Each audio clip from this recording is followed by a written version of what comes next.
Ladies and gentlemen, welcome back to yet another episode.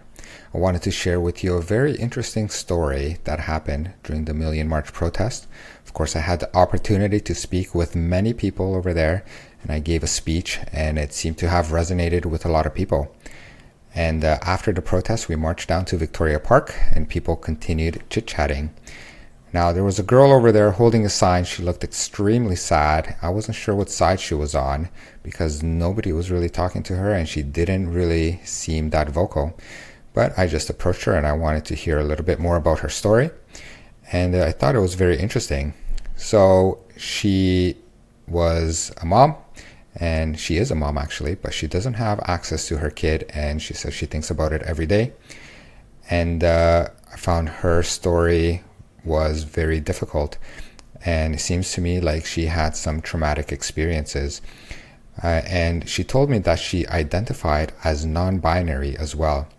And I asked her to elaborate a little bit on that, and she basically has these misconceptions of what men and women are.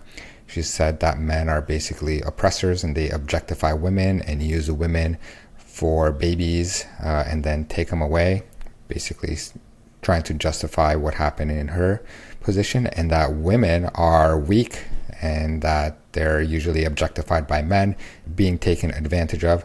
So because of this, she rejected both the masculine and the feminine side, and she went down the middle to say that she is non-binary. So basically, men are oppressors and women are the oppressees, and she doesn't want to take any part of that. Upon talking to her a little bit more, I found out that she's also attracted to men, and she actually called herself queer. And I said, how can you be queer if you're attracted to men? You're just straight. And she said, well, if I was a guy, that'd make me gay. And I said, you're not a guy, you're a woman who's attracted to men. Basically proving what I've kind of known about the other side. They have these radical views on what men and women are, and they're trying to reject these views, and they'll basically try to fill the void by saying this gender is a spectrum thing. And the reason why it's a spectrum is because it turns out that people are not one-dimensional. That's why they feel like they can basically be one thing one day and one thing another. It's really about their sexual identity that they put a huge emphasis on. And I think a lot of these people are actually probably terminally online. This is the feedback that I also get when I talk to students, that people in the alphabet community, they're usually more isolated and they usually have the tendency to be terminally online. And what I mean by that, they are always on social media and they don't do too many things in real life.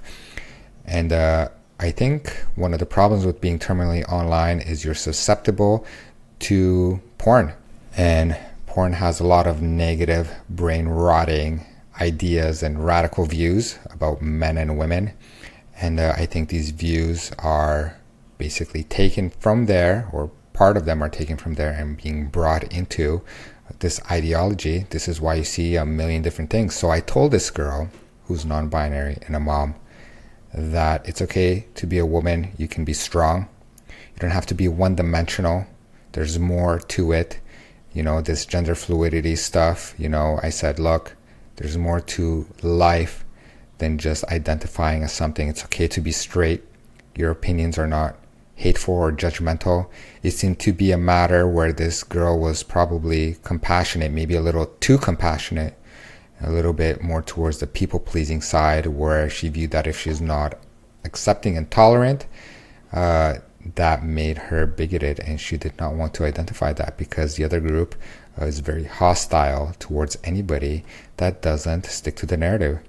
Anyways, I just wanted to share the story with you. It's not my first interaction, but it was a good reminder, so I decided to make a video about this. Maybe a lot of people haven't talked to people from the other side. I encourage you to just ask questions. It's a little bit eye-opening. There's a lot of false narratives that are being told and misconceptions about men and women, and it's very interesting to chat with somebody just to kind of see where their thought is and why they identify the way they are, because they hold these negative views, radical views of men and women. And of course, that's not true. Yes, there are men who take advantage of women. Yes, there are women who are very weak and being taken advantage of. But it's important to stand up for your beliefs, and you don't need to tolerate the intolerable.